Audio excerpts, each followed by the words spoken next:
మీరు 2 లక్షల రుణం తీసుకోండి.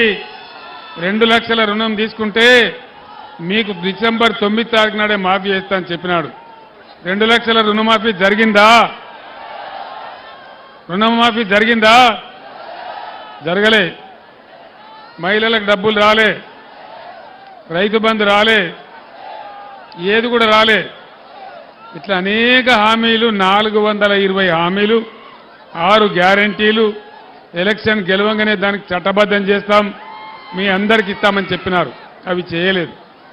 అవి చేయకపోగా బీఆర్ఎస్ గవర్నమెంట్ ఉన్నప్పుడు ఉన్న స్కీములు కూడా సరి అయిన పద్ధతిలో కనీసం వాటిని కూడా చేయడం లేదు. అన్నిటికంటే ముఖ్యమైన విషయం మెదక్లో నేను మీ అందరికి మనవి చేసేది, ముఖ్యమంత్రి జిల్లాలు తీసేస్తా అని చెప్తా ఉన్నాడు. దానిలో మెదక్ జిల్లా కూడా తీసేస్తా అంటున్నాడు. మెదక్